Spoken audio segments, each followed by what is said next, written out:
The adoption. Meet Murf. It is a Tuesday. Murf has decided to become a parent. Not a biological parent, that requires paperwork. A plant parent. He names the fern Professor Green. He decides that this plant is the missing piece of his life. He pledges to protect it. Now, Murf knows absolutely nothing about botany. He doesn't know what photosynthesis is. He thinks pH balance is a type of yoga. But Murf has intuition, and his intuition tells him one simple thing. Water equals love. Therefore, the more water he gives the professor, the more love the professor feels.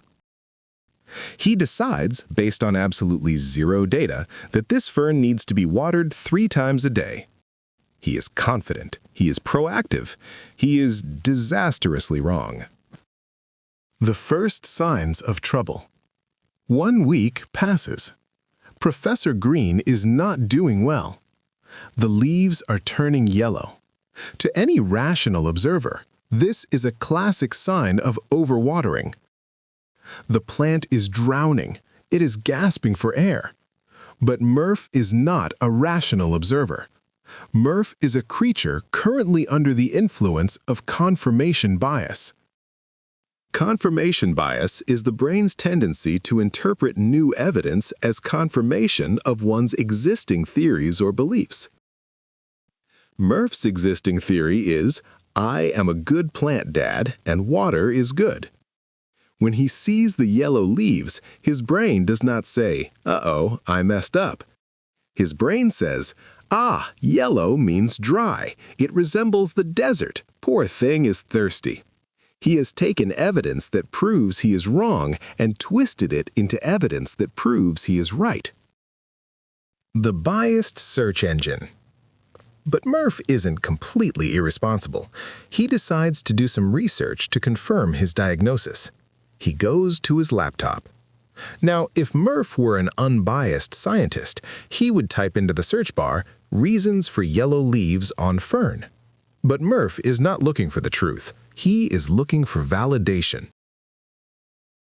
He wants the internet to pat him on the back and tell him to keep pouring. He hits enter. The internet is a vast place. If you look hard enough, you can find someone who agrees with absolutely anything. Murf scrolls past the gardening expert sites. He scrolls past the university botany pages.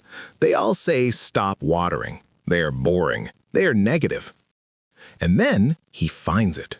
He finds a comment on a forgotten gardening forum from a user named GardenGuy99 who writes, I don't know, man. Sometimes yellow means they want a big drink, lol. There it is. The smoking gun. Murf leans back. He feels a wave of relief. The experts with their fancy degrees were wrong. GardenGuy99 knows the truth. Murf's original theory is confirmed. The brain as a bouncer. What is happening inside Murf's head during this search process? Think of Murf's brain as an exclusive nightclub, and standing at the door is a very strict bouncer. The bouncer's job is to protect Murf's ego from discomfort. Here comes a fact that says you are drowning the plant. The bouncer looks at it. This fact is uncomfortable. This fact means Murf made a mistake. This fact requires Murf to change his behavior. Access denied. Get out of here with that negativity. But here comes the comment from Garden_Guy_99 that says, give it a big drink, LOL. The bouncer smiles. This fact feels good. This fact means Murf is smart. This fact requires 0 effort. Right this way, sir. VIP section is waiting. Murf isn't researching, he's filtering. He is curating his reality to ensure he never has to experience the pain of being wrong. The double down. Armed with his new research, Murf returns to Professor Green. He doesn't just continue his previous behavior, he engages in the backfire effect. When presented with evidence that he is wrong, the yellowing leaves, his belief in his original theory actually gets stronger. He thinks, If a little water wasn't enough, then a lot of water must be the cure. He is trying to save the plant by accelerating the exact thing that is killing it. It's tragically poetic. It is also very messy. The demise. 3 days later, Professor Green has passed on to the great compost heap in the sky. Death by drowning. Now this is undeniable proof, the ultimate reality check. Murf's theory has failed spectacularly. So, does Murf admit he was wrong? Absolutely not. Confirmation bias has one final trick up its sleeve: externalization. Murf decides it wasn't the water. It couldn't have been the water, because Garden Guy 99 said water was good. It must have been the soil, or the pot was defective, or maybe the professor just didn't have the will to live.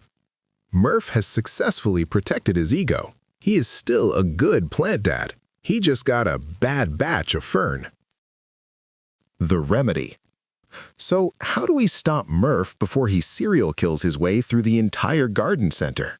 How do we fight confirmation bias when it feels so good to be right? 1. The anti-search technique. When Murf thinks he knows the answer, he must force himself to search for the opposite.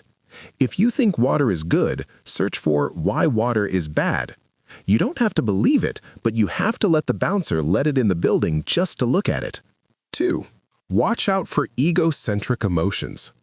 If learning a new fact makes Murf feel smug, superior, or instantly relieved, that is a red flag.